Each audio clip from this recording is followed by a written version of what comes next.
स्वागत करता हूं। आज के वीडियो में छात्रों हमें अविकारी पद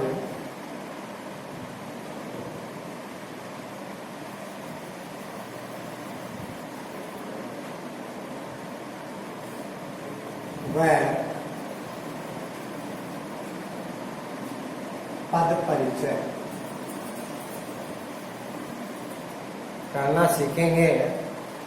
विकारी पद का पद परिचय हमने करना सीख लिया था। अब अविकारी पद का पद परिचय छात्रों करने से पहले हमें जो अविकारी पद हैं उनके बारे में अध्ययन करना होगा कि अविकारी पद कौन कौन से होते हैं। तो सबसे पहले छात्रों अविकारी पद इसे कहेंगे, ये मैंने आपको पहले भी बता दिया था कि वे पद जिनमें व्याकरण के नियमों का अर्थात लिंग वचन काल कारक का प्रयोग करने से उनके रूप में कोई परिवर्तन नहीं होता या उनके रूप में कोई विकार उत्पन्न नहीं होता, उन्हें अविकारी पद कहते हैं। ये परिभाषा मैंने आपको जब पद परिचय की शुरुआत की थी वहाँ भी मैंने आपको बता दी थी। तो छात्रों की वे पद जिनमें व्याकरण के नियमों का प्रयोग करने से उनके रूप में किसी प्रकार का कोई परिवर्तन या बदलाव नहीं होता, उन्हें अविकारी पद कहते हैं। अब बदलाव कैसे होता है और कैसे नहीं होता ये मैंने पिछले वीडियो में जब पद परिचय शुरू किया था उस समय छात्रों आपको बता दिया था। अब हम सीधा यहाँ पद अविकारी पद के भेद। अविकारी पद छात्रों मुख्यतः 4 प्रकार के होते हैं। पहला है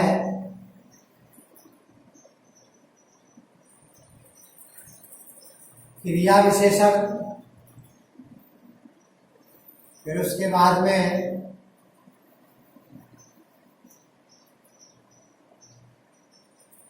संबंध बोधक,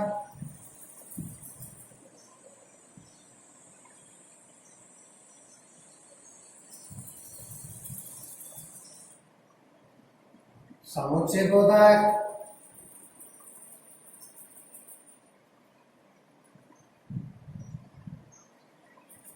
विस्मयादि बोधक और छात्रों मैंने एक और बताया था सकारात्मक व नकारात्मक अवयव। अविकारी को अवयव के नाम से भी जाना जाता है। और एक 6वें नंबर का था छात्रों निपा। ये दो भी अविकारी माने जाते हैं। इनका प्रयोग भी अक्सर वाक्यों में होता है। इनके ऊपर भी लिंग वचन काल कारक का कोई प्रभाव नहीं पड़ता। वैसे अविकारी मुख्यतः होते हैं 4, लेकिन ये 2 और होते हैं जो मैं आपको इस प्रकार से बताऊंगा। तो सबसे पहले छात्रों हम क्रिया विशेषण का अध्ययन करेंगे। क्रिया विशेषण किसे कहते हैं? नाम से स्पष्ट हो रहा है, क्रिया की विशेषता बताने वाले शब्दों को क्रिया विशेषण कहते हैं। तो छात्रों क्रिया की विशेषता कैसे बताई जाती है? किसी भी व्यक्ति के द्वारा किए जा रहे काम को देखकर कुछ भी कहा जाए और कुछ भी कहने के लिए जो भी शब्द काम में लिए जाते हैं उन्हें क्रिया विशेषण अविकारी पद कहते हैं। जैसे रमेश के द्वारा दौड़ने का कार्य किया जा रहा है। जैसे मैं कहूं रमेश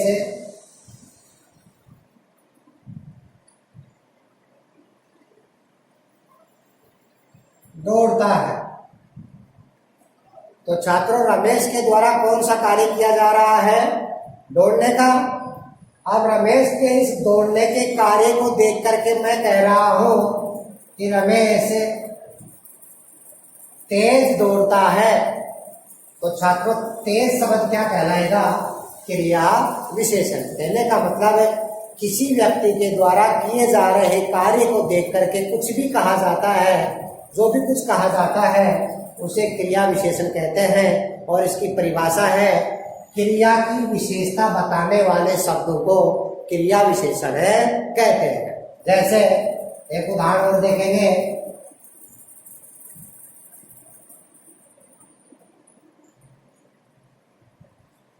मनोज बाहर बैठा।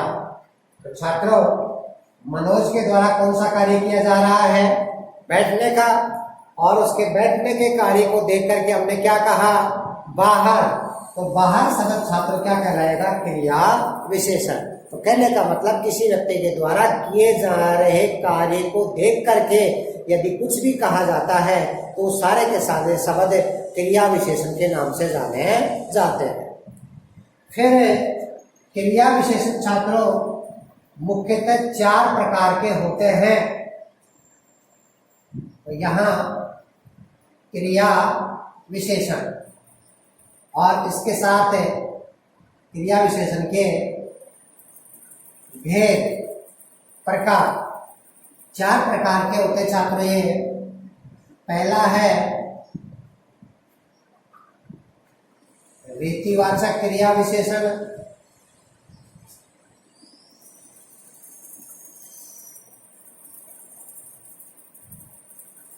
दूसरा है कालवाचक क्रिया विशेषण,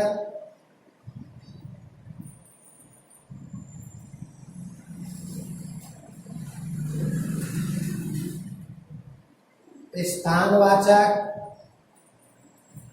और छात्र चौथा है परिमाण वाचक।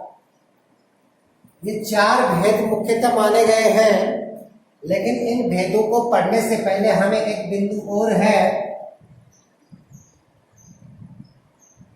प्रक्रिया विशेषण।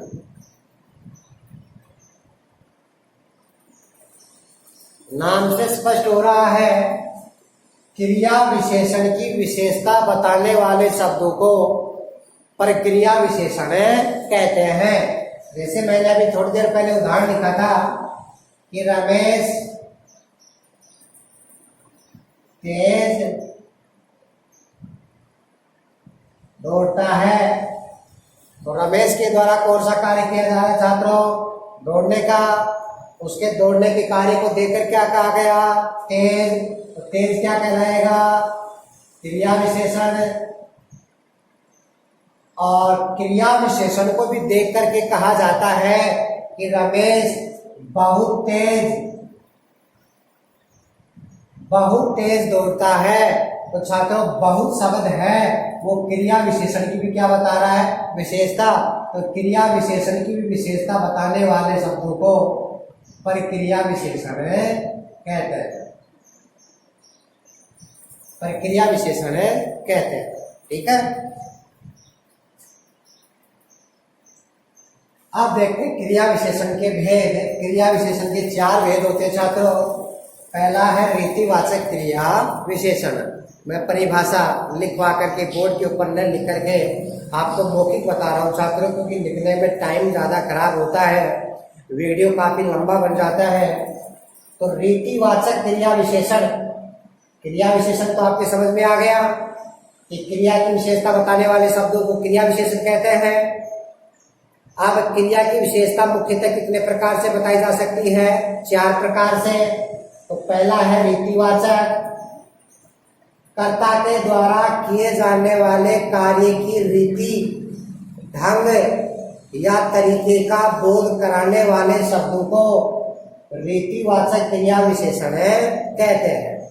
कर्ता के द्वारा कोई भी कार्य किया जा रहा है, उस कार्य के करने के ढंग या तरीके का बोध कराने वाले शब्दों को रीतिवाचक क्रिया विशेषण कहते हैं। जैसे मनोज जोर से हंसता है। तो इस वाक्य में छात्रों मनोज के द्वारा कौन सा कार्य किया जा रहा है? हंसने का। उसका हंसने का तरीका कैसा है? जोर से। तो जोर से शब्द से हमें मनोज के द्वारा हंसने के तरीके का पता चल रहा है, हंसने के ढंग का पता चल रहा है। तो कर्ता के द्वारा किए जाने वाले कार्य के करने के ढंग या तरीके का बोध कराने वाले शब्दों को रीतिवाचक क्रिया विशेषण कहते हैं। ये क्रिया विशेषण तो है, क्रिया की विशेषता बताने वाले शब्दों को क्या कहेंगे? क्रिया विशेषण। अब क्रिया विशेषण कितने प्रकार के होते हैं? 4 प्रकार के। तो उन 4 प्रकारों में ये कौन से प्रकार का बोध करवा रहे हैं छात्रों? रीति का। रीतिवाचक क्रिया विशेषण किसे कहेंगे? कि काम करने के ढंग या तरीके का बोध कराने वाले शब्दों को रीतिवाचक क्रिया विशेषण कहते हैं। उसके बाद में दूसरा आता है कालवाचक। नाम से स्पष्ट हो रहा है कर्ता के द्वारा किए जाने वाले कार्य के समय का बोध कराने वाले शब्दों को कालवाचक क्रिया विशेषण कहते हैं। अर्थात कर्ता के द्वारा किस समय कार्य किया जा रहा है इसका पता जिन शब्दों से चलता है उन्हें कालवाचक क्रिया विशेषण कहते हैं। जैसे मैं कहूं कि दिनेश कल जयपुर जाएगा। तो छात्रों यहाँ दिनेश के द्वारा कौन सा कार्य किया जा रहा है? जयपुर जाने का। उसके जयपुर जाने के कार्य को देखकर क्या कहा गया? कि कल जाएगा। तो किसी व्यक्ति के द्वारा किए जाने वाले कार्य को देखकर कुछ कहा जाता है तो क्या कहलाता है? क्रिया विशेषण। अब क्रिया विशेषण कितने प्रकार के होते हैं? 4 प्रकार के। तो उन 4 प्रकारों में छात्रों ये कल शब्द है किसका बोध करवा रहा है? हमें समय का बोध करवा रहा है। तो इसको हम क्या कहेंगे? कालवाचक क्रिया विशेषण। मतलब कर्ता के द्वारा किए जाने वाले कार्य के समय का बोध कराने वाले शब्दों को कालवाचक क्रिया विशेषण कहते हैं। उसके बाद में तीसरा है स्थानवाचक। नाम से स्पष्ट हो रहा है कर्ता के द्वारा किए जाने वाले कार्य के स्थान का बोध कराने वाले विशेषण को स्थानवाचक क्रिया विशेषण कहते हैं। कि कर्ता के द्वारा किस स्थान पर कार्य किया जाता है इसका पता हमें जिस क्रिया विशेषण से चलता है उसे स्थानवाचक क्रिया विशेषण कहते हैं। जैसे मैं उदाहरण लिखूं यहाँ, मोहन नीचे बैठा है। तो छात्रों मोहन के द्वारा कौन सा कार्य किया जा रहा है? बैठने का। उसके बैठने के कार्य को देखकर क्या कहा गया है? कि नीचे। तो नीचे शब्द क्या कहलाएगा? क्रिया विशेषण है। अब क्रिया विशेषण कितने प्रकार के होते हैं छात्रों? 4 प्रकार के। तो उन 4 प्रकारों में नीचे शब्द से आपको किसका बोध हो रहा है? स्थान का बोध हो रहा है। तो कर्ता के द्वारा किए जाने वाले कार्य के स्थान का बोध कराने वाले शब्दों को स्थानवाचक क्रिया विशेषण कहते हैं। तो यहाँ नीचे शब्द क्या कहलाएगा? स्थानवाचक क्रिया विशेषण। और उदाहरण दे मैं कहूँ कि राम ऊपर बैठा है। तो राम के द्वारा कौन सा कार्य किया जा रहा है? बैठने का। तो बैठने का कार्य कहाँ कर रहा है? ऊपर। तो ऊपर शब्द से इन चारों में हमें किसका बोध हो रहा है? स्थान का। तो इसको स्थानवाचक क्रिया विशेषण कहेंगे। मैं कहूँ कि घोड़ा बाहर मैदान में दौड़ता है। तो घोड़े के द्वारा दौड़ने का कार्य कहाँ किया जा रहा है? बाहर। तो बाहर शब्द है हमें किसका बोध करवा रहा है? स्थान का। तो बाहर शब्द को छात्रों हम क्या कहेंगे? स्थानवाचक क्रिया विशेषण। उसके बाद में चौथा है परिमाणवाचक। कि कर्ता के द्वारा किए जाने वाले कार्य की माप या मात्रा का बोध कराने वाले शब्दों को परिमाणवाचक क्रिया विशेषण कहते हैं। कि कर्ता के द्वारा कितनी माप और मात्रा में कार्य किया जा रहा है इसका पता हमें जिससे चलता है उसे छात्रों परिमाणवाचक क्रिया विशेषण कहते हैं। जैसे मनोज भोजन अधिक खाता। तो छात्रों मनोज के द्वारा कौन सा कार्य किया जा रहा है? भोजन खाने का, और उसके भोजन खाने के कार्य को देखकर क्या कहा गया? वो अधिक खाता है। तो इसका मतलब अधिक शब्द क्या कहलाएगा? क्रिया विशेषण। अब क्रिया विशेषण कितने प्रकार के होते हैं? 4 प्रकार के। तो इन 4 प्रकारों में अधिक शब्द से आपको कौन से प्रकार का बोध हो रहा है छात्रों? माप और मात्रा का बोध हो रहा है कि वो कम खाता है या अधिक खाता है। तो इसको अपन क्या कहेंगे? परिमाणवाचक क्रिया विशेषण। समझ में आ गया होगा छात्रों?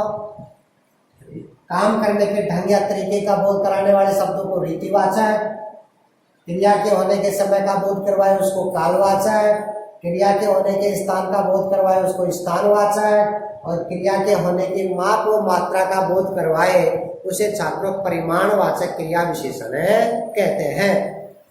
अब ये तो अविकारी पद का पहला प्रकार था क्रिया विशेषण, और क्रिया विशेषण के 4 प्रकार थे मुख्यतः। अब हम अविकारी पद का जो दूसरा प्रकार है छात्रों वो पढ़ेंगे संबंध बोधक।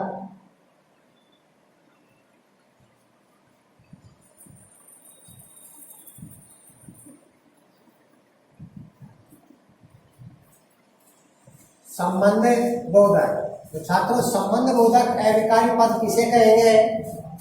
2 संज्ञा या सर्वनाम पदों का अन्य पदों से संबंध प्रकट करने के लिए जिन शब्दों को काम में लिया जाता है उन्हें संबंध बोधक अविकारी पद कहते हैं। या यूं कहें कि 2 संज्ञा या सर्वनाम पदों का अन्य पदों से संबंध प्रकट करने वाले शब्दों को संबंध बोधक अविकारी पद कहते हैं।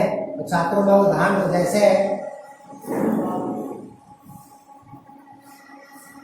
घर के सामने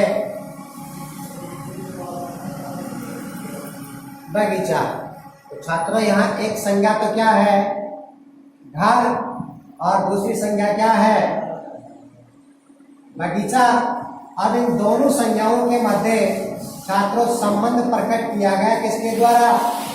सामने के द्वारा, के सामने के द्वारा। तो के सामने शब्द को हम क्या कहेंगे? संबंध बोधक अविकारी पद। अब इनका पद परिचय पूछा जाए तो छात्रों जैसे इसके नीचे अंडरलाइन आ गई, पूछ लिया गया कि रेखांकित पद का पद परिचय कीजिए। तो आपको देखना है कि घर भी एक संज्ञा है और बगीचा भी एक संज्ञा है। इन 2 संज्ञाओं के मध्य संबंध प्रकट किया गया किसके द्वारा? के सामने के द्वारा। तो इसलिए इसको क्या कहेंगे हमें? संबंध बोधक अविकारी पद। और पद परिचय का दूसरा बिंदु होता है छात्रों कि 2 संज्ञाओं के मध्य संबंध प्रकट करता है। उदाहरण दूसरा देखेंगे।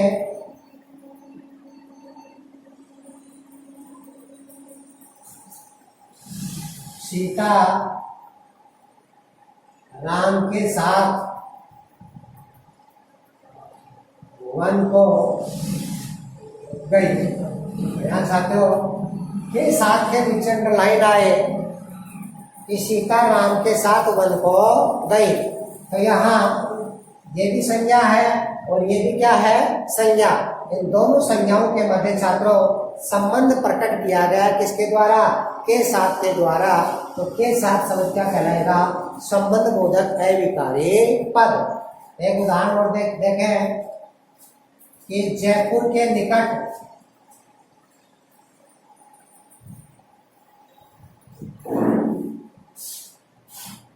दौसा है। जयपुर भी एक संज्ञा है छात्रों, और दौसा एक जिला है, वो भी एक क्या है? संज्ञा। इन दोनों संज्ञाओं के मध्य संबंध प्रकट किया गया किसके द्वारा? के निकट के द्वारा, तो के निकट शब्द है छात्रों वो क्या कहलाएगा? संबंध बोधक अविकारी पद। या मैं कहूँ विद्यालय के पीछे मैदान है, तो छात्रों पहला पद तो क्या हो गया? विद्यालय, और दूसरा संज्ञा पद क्या हो गया? मैदान। और दोनों संज्ञाओं के मध्य संबंध प्रकट किया गया किसके द्वारा? के पीछे। तो के पीछे शब्द छात्रों क्या कहलाएगा? संबंध बोधक अविकारी पद। उसके बाद में तीसरा आता है छात्रों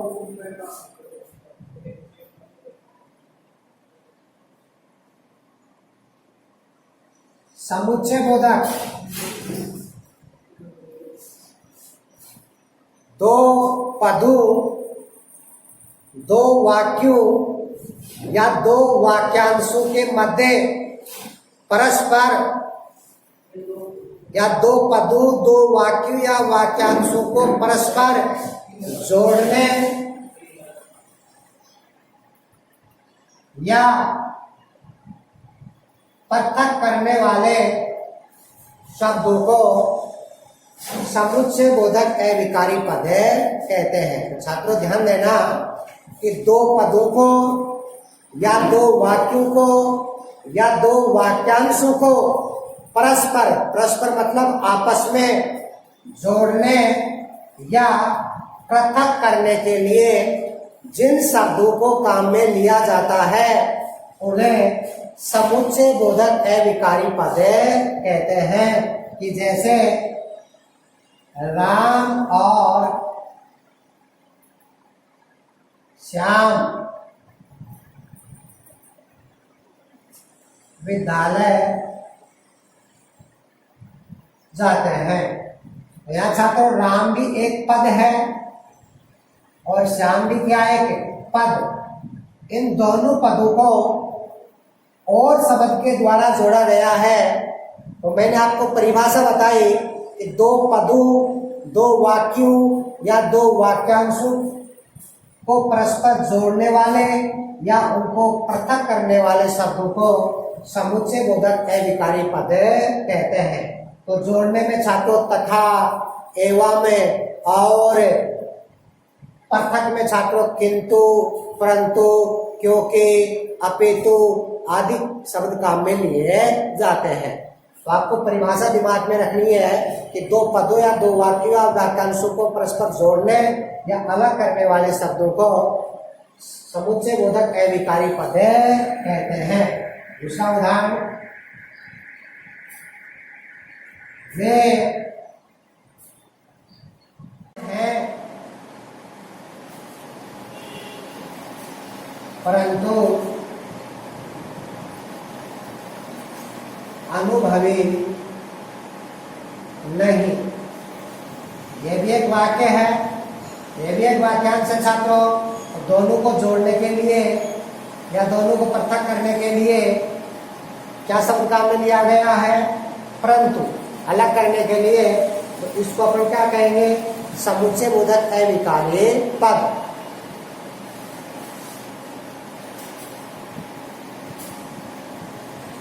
चौथा है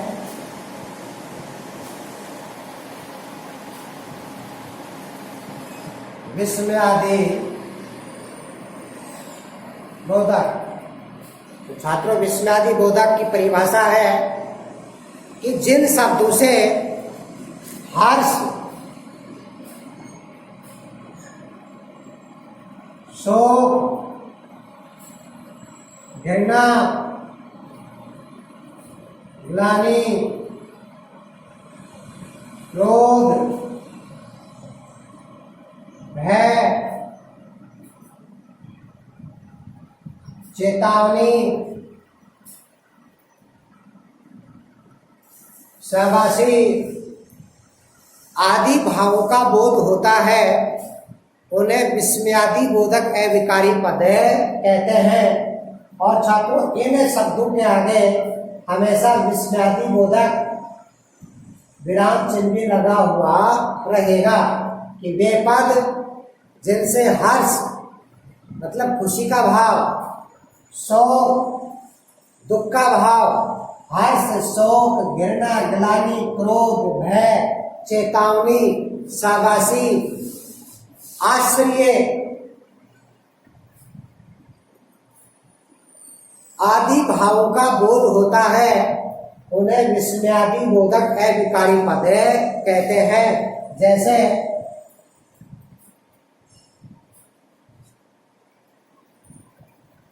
अरे ये मकान कैसे गिर गया। तो छात्रों, अरे शब्द के नीचे अंडरलाइन आ जाए और आपसे पूछ लिया जाए कि रेखांकित पद का पद परिचय कीजिए, तो देखो अरे क्या क्या लगा हुआ है, विस्मयादि बोधक विराम चिन्ह लगा हुआ है। तो जहां विस्मयादि बोधक अविकारी पद होंगे उसके आगे ये विस्मयादि बोधक विराम चिन्ह लगा हुआ होगा। तो आपको छांट लेना है कि अरे शब्द क्या है, विस्मयादि बोधक अविकारी पद।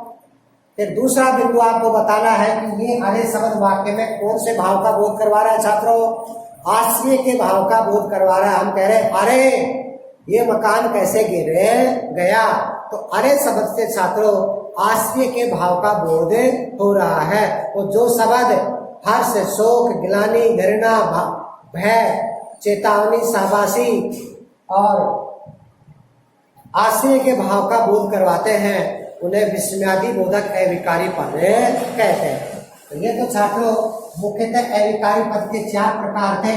अब साथ साथ हम वो जो मैंने आपको बताया था सकारात्मक और नकारात्मक।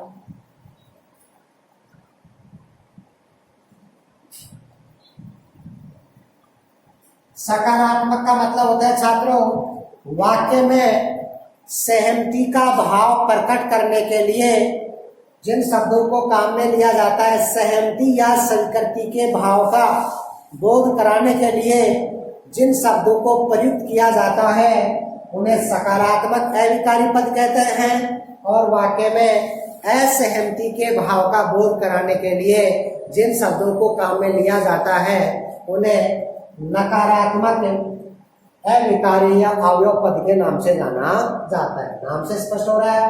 सकारात्मक का मतलब होता है वाक्य में सहमति या स्वीकृति के भाव का बोध कराने के लिए जिन शब्दों को काम में लिया जाएगा वो सकारात्मक अविकारी कहलाएंगे, और वाक्य में असहमति या अस्वीकृति के भाव का बोध कराने के लिए जो शब्द काम में लिए जाएंगे उन्हें नकारात्मक अविकारी पद के नाम से जाना जाता है।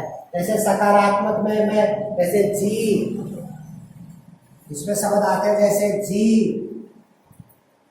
हाँ, जी हाँ, हाँ जी,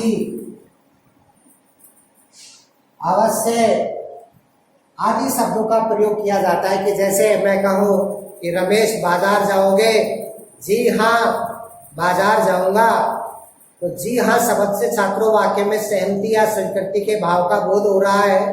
तो जी हाँ शब्द को हम क्या कहेंगे, सकारात्मक अविकारी, और नकारात्मक में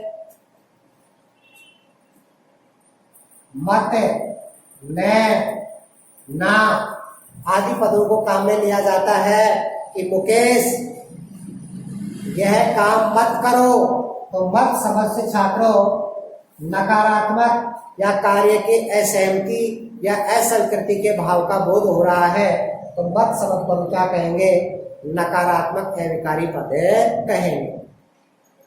उसके बाद में आता है छात्रों निपात।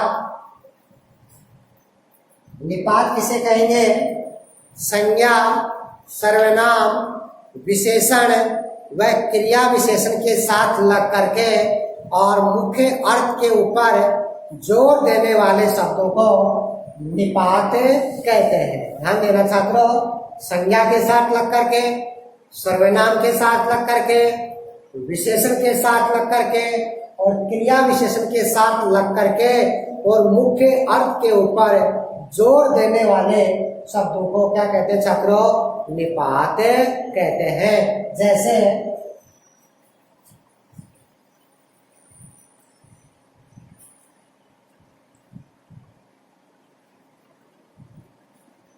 मनोज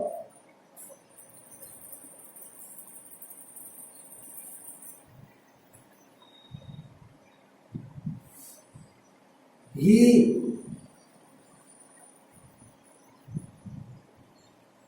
दिनेश के साथ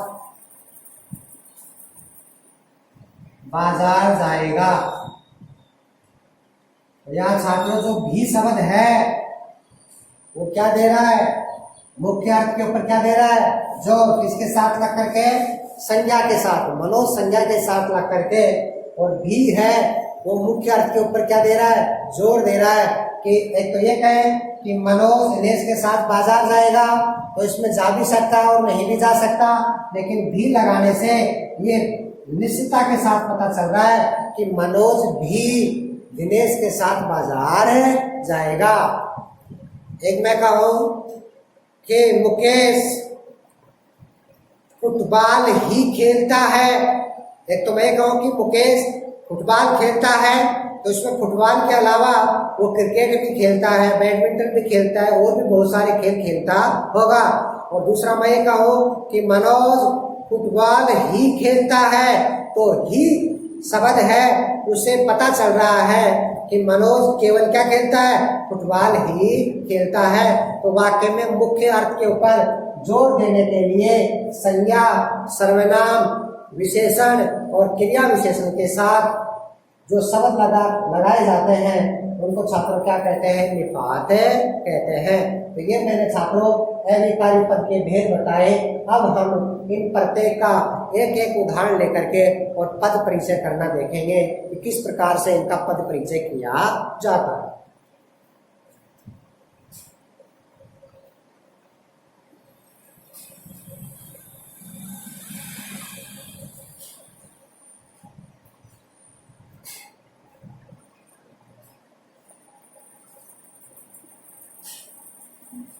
सबसे पहले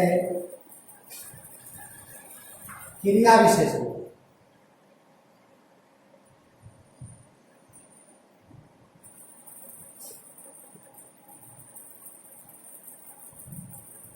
यहाँ छात्रों आपको एक बात ध्यान दे देनी है कि विकारी पद का पद परिचय करने के लिए हम 4 बिंदु 5 बिंदु ले रहे थे, लेकिन अविकारी पद का पद परिचय करने के लिए मुख्यतः 2 ही बिंदु होते हैं। पहला बिंदु तो होता है पहचान का कि वो क्या है, कौन सा अविकारी पद है, और दूसरा वो उस वाक्य में किसका कार्य कर रहा है। ये 2 ही बिंदु आपको बताने होंगे छात्रों। इसके अलावा आपको लिंग वचन वगैरह कोई बताने की आवश्यकता नहीं, क्योंकि अविकारी पद में लिंग वचन का प्रयोग नहीं होता। तो कैसे करेंगे, जैसे मैं यहाँ एक वाक्य लेता हूँ,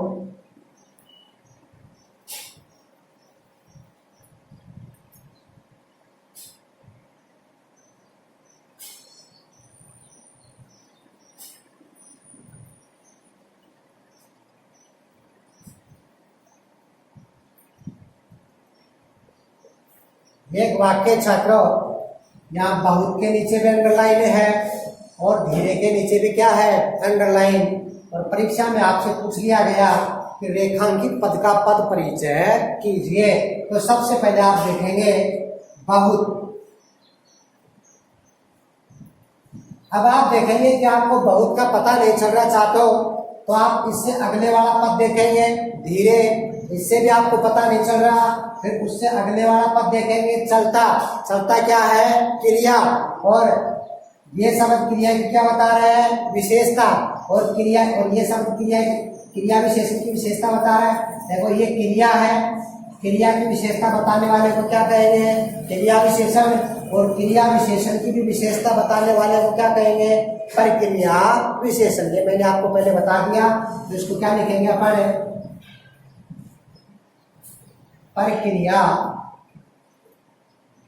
विशेषण। और छात्रों दूसरा बिंदु लिखेंगे धीरे क्रिया विशेषण की विशेषता बताता है। धीरे क्रिया विशेषण की विशेषता बताता है। इस प्रकार से केवल आपको 2 बिंदु लिखने हैं। पहला बिंदु तो आपको पहचान करना है कि वो क्या है, और दूसरा बिंदु वो वाक्य में किसका कार्य कर रहा है। दूसरा हम करेंगे धीरे का पद परिचय। तो रमेश के द्वारा कौन सा कार्य किया जा रहा है छात्रों, चलने का। उसके चलने के कार्य को देखकर क्या कहा गया कि वो धीरे चलता है। तो किसी व्यक्ति के द्वारा किए जाने वाले कार्य को देखकर कुछ कहा जाता है, वो क्या कहलाता है? क्रिया विशेषण। तो इसको छात्रों अपन क्या कहेंगे? क्रिया विशेषण। अब क्रिया विशेषण कितने प्रकार के होते हैं छात्रों? 4 प्रकार के। उन 4 प्रकारों में धीरे शब्द कौन से प्रकार का बोध करवा रहा है? रीति का बोध करवा रहा है कि रमेश किस ढंग से चलता है, किस तरीके से चलता है। तो धीरे शब्द से हमें समय का बोध थोड़ी हो रहा है छात्रों, यहाँ न स्थान का बोध हो रहा है, न माप और मात्रा का बोध हो रहा है, हमें धीरे शब्द से चलने की रीति, ढंग या तरीके का बोध हो रहा है। तो हम लिखेंगे यहाँ रीतिवाचक क्रिया विशेषण। और दूसरा बिंदु लिखेंगे छात्रों, चलता है क्रिया की रीति का बोध कराता। इस प्रकार से छात्रों आप पद परिचय करेंगे। एक उदाहरण और देखेंगे।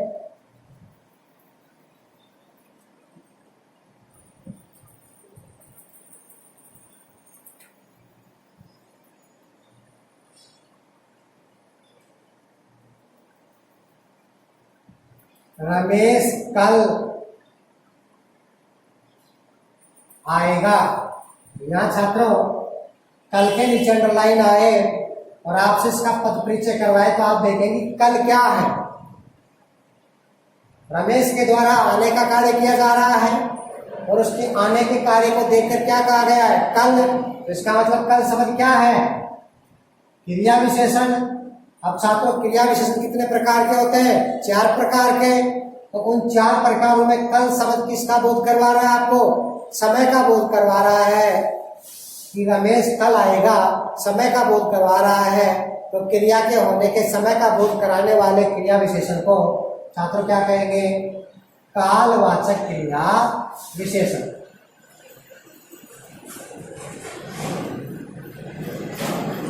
और दूसरा बिंदु क्या करेंगे अपने? आएगा क्रिया का कर्ता।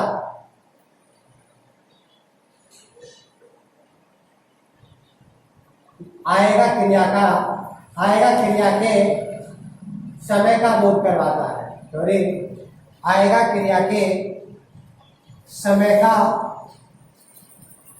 बोध करवाता है। कल क्या है? कालवाचक क्रिया विशेषण। और दूसरा बिंदु क्या लिखेंगे? आएगा क्रिया के समय का बोध करवाता है। इस प्रकार से छात्रों हम क्रिया विशेषण का पद परिचय करना सीखेंगे। फिर दूसरा आएगा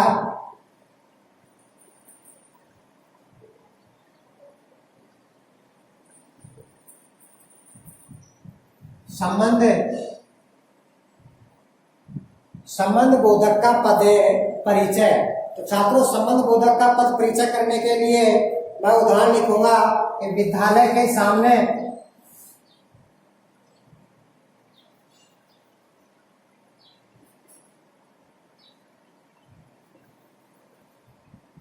बगीचा है। तो यहाँ छात्रों के सामने के नीचे अंडरलाइन आए और आपसे पद परिचय करवाया जाए तो आप देखेंगे कि विद्यालय भी एक संज्ञा है और बगीचा भी क्या है? एक संज्ञा। और 2 संज्ञाओं के मध्य क्या प्रकट किया गया है? संबंध प्रकट किया गया है। तो पहला बिंदु छात्रों आप क्या लिखेंगे? संबंध बोधक अवयव या अविकारी पद। और दूसरा बिंदु क्या लिखेंगे? 2 संज्ञाओं के मध्य संबंध प्रकट करता है। दूसरा बिंदु क्या लिखेंगे? 2 संज्ञाओं के मध्य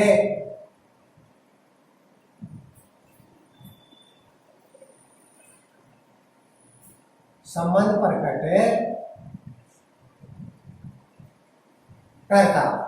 ठीक है छात्रों, इसी प्रकार से कैसा भी उदाहरण है कि जैसे मैं कहूं कि घर के पीछे सड़क है तो के पीछे के नीचे अंडरलाइन आ जाए छात्रों, तो घर भी एक संज्ञा है और सड़क भी क्या है, एक संज्ञा। दो संज्ञाओं के मध्य संबंध प्रकट किया गया किसके द्वारा, के पीछे। तो के पीछे क्या कहलाएगा, संबंध बोधक अभिकारी पद। और दूसरा बिंदु क्या लिख देंगे, दो संज्ञाओं के मध्य संबंध प्रकट करता है। उसके बाद में छात्रों तीसरा है समुच्चय बोधक का पद परिचय।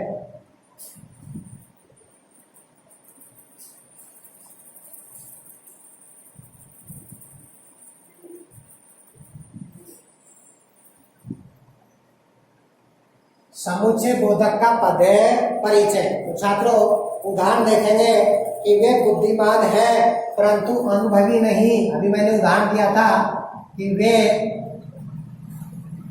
बुद्धिमान है परंतु अनुभवी नहीं। यहाँ छात्रों परंतु के नीचे अंडरलाइन आ जाए और आपसे पूछ लिया जाए कि रेखांकित पद का पद परिचय कीजिए, तो आप यहाँ लिखेंगे परंतु। अब आप देखेंगे कि परंतु क्या है, तो संज्ञा भी नहीं है छात्रों, ये सर्वनाम भी नहीं है, विशेषण भी नहीं है, क्रिया विशेषण भी नहीं है। फिर आप देखेंगे कि वे बुद्धिमान है, ये भी एक वाक्य है, और अनुभवी नहीं, ये भी एक वाक्यांश है। तो आपको परिभाषा बताई गई थी कि दो पदों, दो वाक्य या वाक्यांशों के मध्य को जोड़ने वाले या उनको अलग करने वाले शब्दों को समुच्चय बोधक अविकारी पद कहते हैं। तो यहाँ छात्र आप क्या लिखेंगे, समुच्चय बोधक अवयव। और दूसरा बिंदु क्या लिखेंगे, दो वाक्यांशों को अलग करने का कार्य कर रहा है।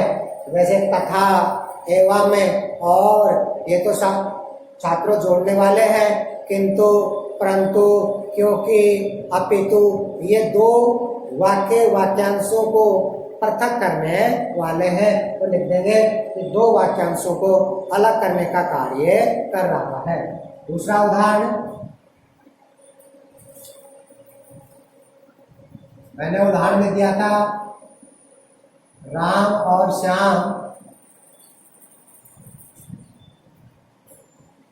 बाजार जाते हैं। और के नीचे अंडरलाइन आ जाए छात्रों, और का पद परिचय आपसे करवाए तो आप देखेंगे कि राम भी एक पद है और श्याम भी एक पद है। इन दोनों पदों को जोड़ने का कार्य किया गया किसके द्वारा, और के द्वारा। और दो पदों को जोड़ने के लिए जिन शब्दों को काम में लिया जाता है उन्हें क्या कहेंगे, समुच्चय बोधक अविकारी पद। तो यहाँ लिखेंगे समुच्चय बोधक अविकारी, और दूसरा लिखेंगे दो पदों को जोड़ने का कार्य कर रहा है। दो पदों को जोड़ने का कार्य करता है। ठीक है छात्रों, इस प्रकार से आप समुच्चय बोधक का पद परिचय करेंगे। फिर लिखेंगे हमें तीसरा चौथा विस्मयादि बोधक का पद परिचय। विस्मयादि बोधक का पद परिचय। तो छात्रों विस्मयादि बोधक का पद परिचय करने के लिए जैसे मैंने उदाहरण दिया था, अरे यह पेड़ कैसे गिर गया। यहाँ छात्रों अरे के नीचे अंडरलाइन आए और आपसे अरे का पद परिचय करवाए तो लिखेंगे, पहचान जाओगे विस्मयादि बोधक विराम चिन्ह से ये विस्मयादि बोधक अविकारी पद है। तो लिखेंगे विस्मयादि बोधक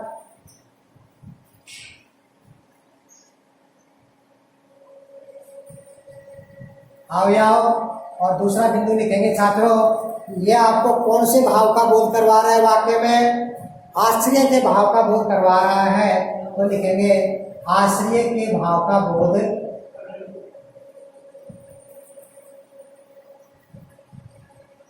कराता है। दूसरा छात्रों वाह है कितना सुंदर घोड़ा है। तो छात्र यहाँ वाह के नीचे अंडरलाइन आ जाए और पद परिचय करवाए तो वाह को क्या लिखेंगे, विस्मयादि बोधक अविकारी पद। और कौन से भाव का बोध करवा रहा है छात्रों, यहाँ हर्ष या प्रसन्नता के भाव का बोध करवाता है। इस प्रकार से हम विस्मयादि बोधक का पद परिचय करना सीखेंगे। फिर उसके बाद में छात्रों सकारात्मक का पद परिचय करवाए आपसे, तो क्या बताएंगे कि ये वाक्य में सहमति के भाव का, ये सकारात्मक अविकारी पद है और वाक्य में सहमति के भाव का बोध करवा रहा है।